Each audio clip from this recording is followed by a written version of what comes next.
hello friends. In this video, we are going to solve some MCQs. These MCQs are related to the gene mapping or gene linkage या gene recombination frequency. And this topic is very important and generally the questions have been asked from this region. Right now we are going to solve question number 47.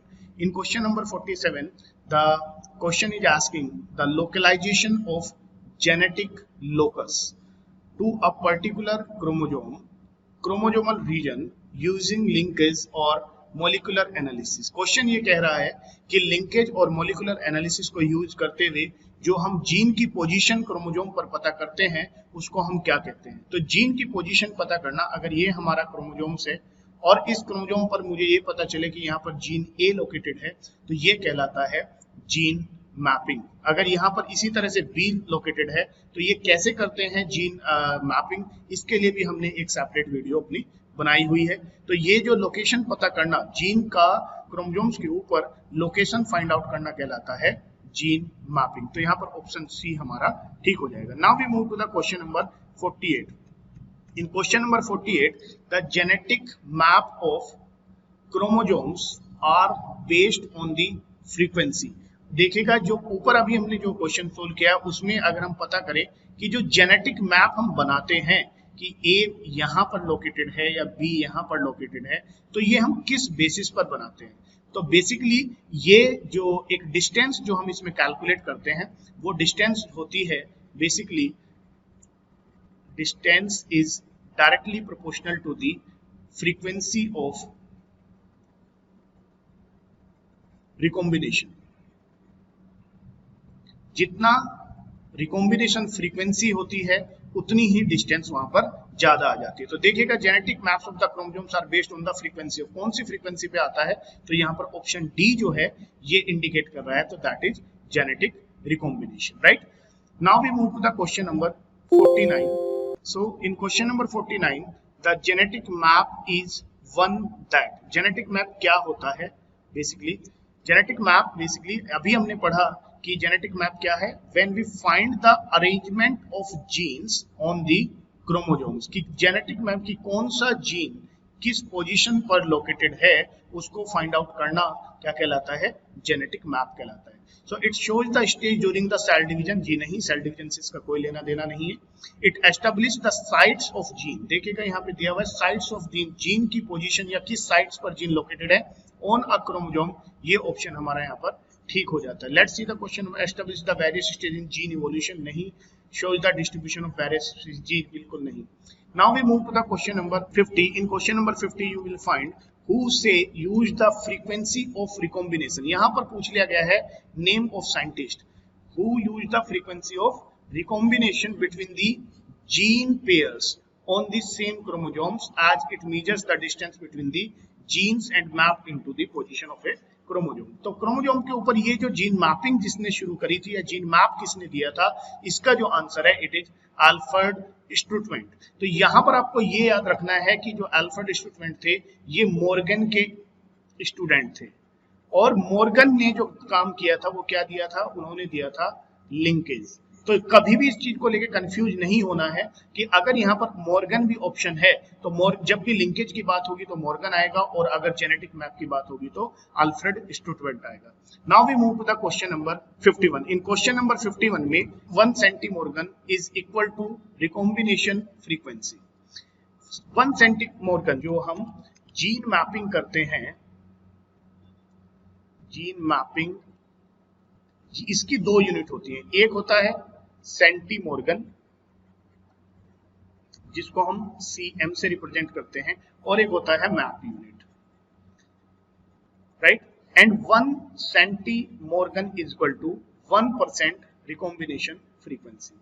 Right अभी देखते हैं क्या पूछता है. ये पूछा centimorgan is equal to recombination frequency, तो 1% दिया है तो हमने अभी कहा 1%. तो यहाँ पर हम क्या करेंगे 1 divided by 100 just to calculate, remove the percentage sign, and when we will divide it the answer would be 0.01. So B is the correct answer. Right now we move to the question number 52. In question number 52 the percentage of recombination between A and B is 9% and A and C is 26%, B and C is 35%। देखिएगा, लिख लेते हैं इसको हम। A और B के बीच में जो है it is 9%, A and C के बीच में जो है इट इज 26%, और B और C के बीच में जो है ये है 35%। देखिएगा, जैसा हमने आपको पहले भी बताया हुआ है कि जिस भी दो जीन के बीच में जितनी ज्यादा रिकॉम्बिनेशन फ्रीक्वेंसी होगी, उन दोनों जीन के बीच में उतनी ही ज्यादा डिस्टेंस होगी, because one recombination frequency is equal to 1 centimorgan. तो it means the B and C has a distance of,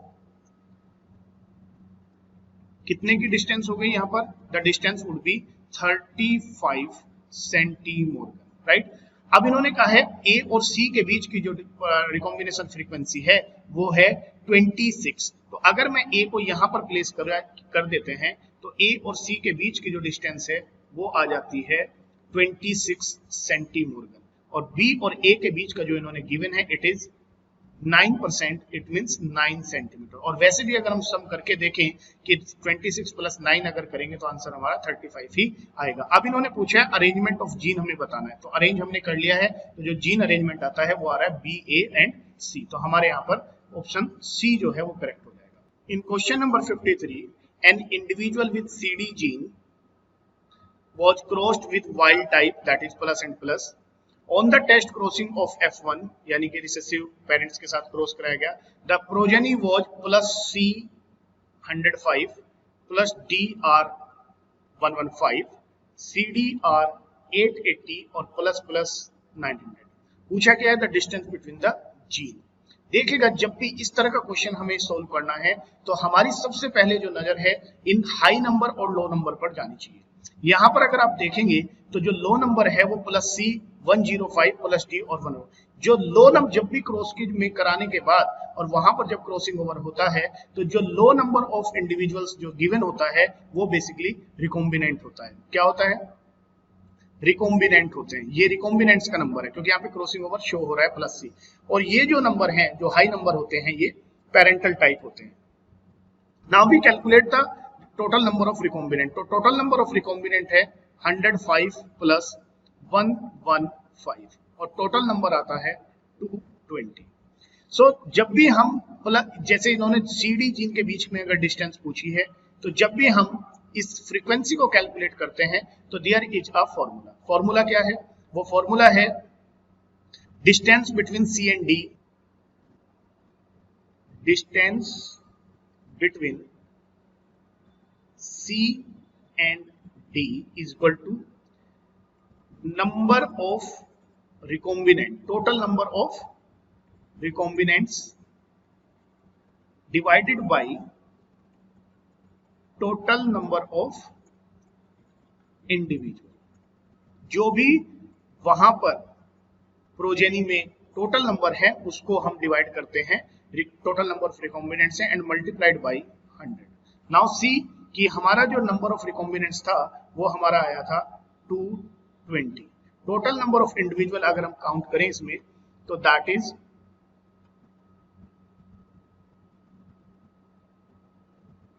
880 और 900 भी इसमें हम प्लस कर देंगे। 880 प्लस 900 एंड डोंट फॉरगेट कि ये भी उसी का हिस्सा है तो 220 भी इसमें ऐड कर देंगे और टोटल हमारा हो जाएगा 220 divided by 2000, okay, and multiplied by 100। 20 से 20 कट गई, यहाँ से 20 कट गई, 0 कट गया और यहाँ से जब हम इसको कट करेंगे तो आंसर होगा 11। सो 11 मैप यूनिट या 11 सेंटीमोर्गन जो है वो C और D के बीच की डिस्टेंस आ जाएगी। Now we will see the options. In this question you will see the B option has 11 map units, तो ये हमारा करेक्ट आंसर है। Now we come to the question number 54। Question number 54 में क्या पूछा गया है? If a chiasma forms between the loci of gene A and B, यानी कि ये एक क्रोमोसोम है, इसमें एक क्रोमोसोम एक जीन यहाँ पर है और एक जीन यहाँ पर है और इनके बीच में एक chiasmata फॉर्म होता है। chiasmata क्या होता है? जहां पर क्रॉसिंग ओवर होता है उस पोजीशन को हम बोलते हैं chiasma, right. In 20% of tetrad, क्या है? टेट्राड के 20% में ऐसा होता है of an individual of genotype, और जीनोटाइप क्या है इंडिविजुअल का, capital A capital B small B, यानी कि हेटेरोजाइगस कंडीशन में। द परसेंटेज ऑफ गैमेट्स, कितने परसेंट गैमेट जो है वो कैपिटल ए और बी रखेंगे, राइट। अब हम इस क्वेश्चन को सोल्व करने के लिए थोड़ा नीचे की तरफ जाते हैं जहां हमें थोड़ा सा स्पेस मिल जाएगा, राइट सी। तो यहां पर हम देखेंगे कि जो इंडिविजुअल का जीनोटाइप है वो क्या है, it is a capital A and capital B, small A and small B. अब क्या बनाना है हमें, यहां पर टेट्राहेड बनाना है, और टेट्राहेड कब बनेगा, जब इस क्रोमोसोम्स में क्या हो जाएगा, रेप्लिकेशन हो जाएगा, राइट। अब ये वाला जो क्रोमोसोम्स है, ये इसके पास क्या, कैपिटल ए कैपिटल बी, और इसके पास क्या होगा, capital A capital B, small A small B small A. अब कैजमेटा बनाना है, यानी कि इन दो क्रोमोसोम्स के बीच में क्या कराना है, क्रॉसिंग ओवर कराना है, और जहां भी ये कांटेक्ट में आएंगे, ये पॉइंट अगर हमारा कांटेक्ट में आता है तो ये क्या हो जाएगा, ये कहलाता है कैजमा, राइट। अब ये जो कैजमेटा बन रहा है, ये कितने बन रहा है, ये बन रहा है 20%। चलिएगा आगे बढ़ते हैं। अब यहां से जब क्रॉसिंग ओवर हो जाएगा, जो एलील का एक्सचेंज यहां पर होगा वो होगा, it is capital A capital B capital A और स्मॉल बी इधर आ जाएगा एक्सचेंज होने के बाद, क्रॉसिंग ओवर होने के बाद, और यहां पर क्या होगा, स्मॉल ए और ये हो जाएगा capital B, small A and small. अब ये दोनों जो क्रोमोसोम्स है, अब क्या होगा, इनमें लॉन्गिट्यूडनल डिवीजन ऑफ सेंट्रोमियर होगा, और इस वजह से यहां पर 4 अलग क्रोमोसोम्स बन जाएंगे, राइट। इस क्रोमोसोम में capital A capital A small A capital B और स्मॉल ए और स्मॉल बी, ये हमारा यहां पर बन जाएगा। अब क्वेश्चन में पूछा है कि कितने परसेंट में ये वाला जीनोटाइप जो है, कितने परसेंट गैमेट में कैपिटल ए और बी पाया जाएगा, राइट।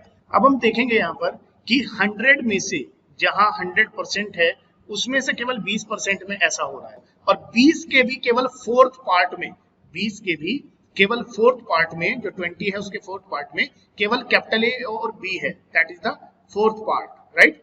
और 20 का जो फोर्थ पार्ट बैठेगा वो क्या बैठेगा, वो होगा 5। तो यहां पर जो करेक्ट आंसर बन जाएगा सो वो होगा 5%। Let's see the option, and यहां पर आप देखेंगे ऑप्शन ए में जो गिवन है वो है 5%। Now we will move to the question number 55। In question number 55, in a cross between genotype A capital B plus plus and 650 out of 1000 individuals were parental type. देखिएगा जैसा मैंने अभी पिछले क्वेश्चन में बताया, इन्होंने कहा है कि 650 जो हैं वो कैसे हैं, पेरेंटल टाइप है। तो यानी कि यहाँ पर क्योंकि 1000 टोटल इंडिविजुअल हैं, तो जो 350 होंगे वो कैसे होंगे, वो रिकॉम्बिनेंट टाइप होंगे। अब इनके बीच की डिस्टेंस निकालनी है, और फॉर्मूला मैंने अभी आपको बताया ही है। तो क्या हो जाएगा, 350 divided by 1000 multiplied by 100, 2 0 cut 1 0 cut, and the answer would be 35 map unit. Let's see, और ऑप्शन नंबर सी जो है हमारा करेक्ट हो जाएगा। ऊपर हम रखेंगे इसमें number of recombinants, total number of individuals multiplied by 100। Now we come to the question number 56। In question number 56, the recombination frequency between gene A and gene B is 9%। A और B के बीच में कितना है, 9% है। Between A and C it is 17%, और B और सी जो है वो है 26%। जितनी ज्यादा रिकॉम्बिनेशन फ्रीक्वेंसी होगी दो जीन के बीच में, उतनी ही ज्यादा डिस्टेंस होगी। तो यानी पे 26 अगर सबसे ज्यादा दूर रिकॉम्बिनेशन फ्रीक्वेंसी दी है, तो बी एक और सी के बीच में सबसे ज्यादा डिस्टेंस है, और वो होगी 26 centimorgan, because 1% recombination frequency equal to 1 centimorgan. अगला लेते हैं, ए और सी के बीच में है 17, तो यहां ले लेते हैं हम ए, और यहां से यहां तक के बीच की जो डिस्टेंस हो गई वो हो गई 17, और आगे बचा हुआ क्या है, it is 9। When you will add 17 plus 9 the answer would be 26, और ए और बी के बीच की डिस्टेंस आ गई 9। ये पूछ रहा है कि बॉर्डर को बताना है जीन का, तो B A C is the correct order, and the option B हमारा करेक्ट ऑर्डर।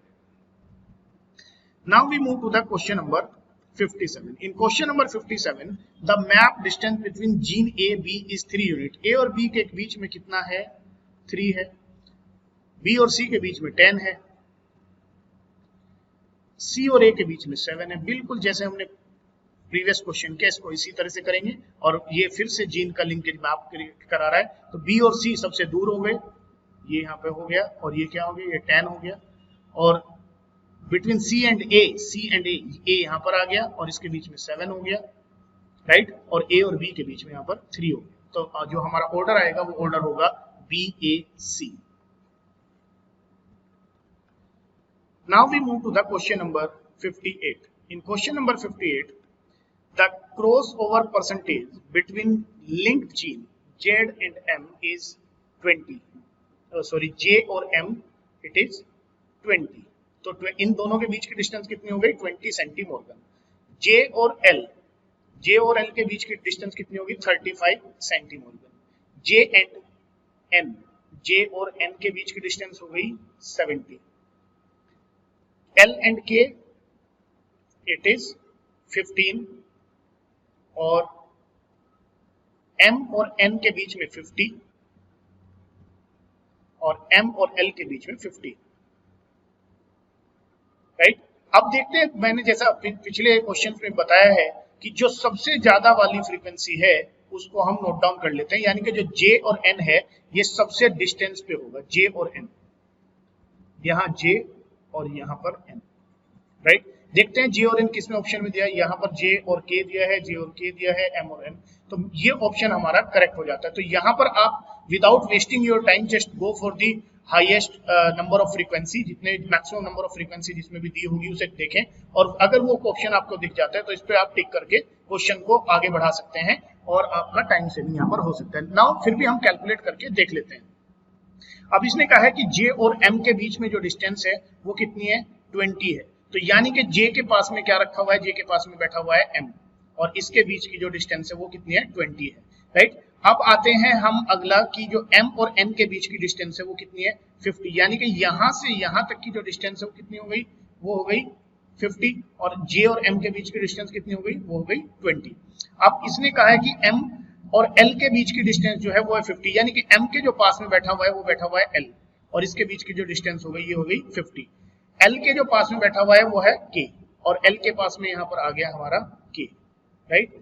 उसके बाद ये कह रहा है कि जो J और N है, J और N के बीच की डिस्टेंस इसने हमने यहाँ पे 70 ले ली, J और L के बीच की 35, देखेगा यहाँ पर 20 है और यहाँ पर 15 है, तो यहाँ पर जो डिस्टेंस आएगी वो 35 ही बनेगी। तो यहाँ पर जो ऑर्डर आता है वो आएगा J M L K N N, तो ये ऑप्शन हमारा जो है करेक्ट आ जाएगा। आप यहाँ भी देख सकते हैं J M L K N N जो ऑर्डर है हमारा ठीक आ रहा है।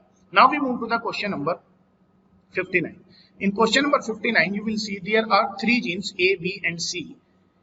Percentage of crossing over between A and B is 20, B and C 28, A and C 8. तो सबसे ज्यादा किसके बीच में, B और C के बीच में, तो यानी कि सबसे दूरी पे कौन हो गया, B हो गया और C हो गया।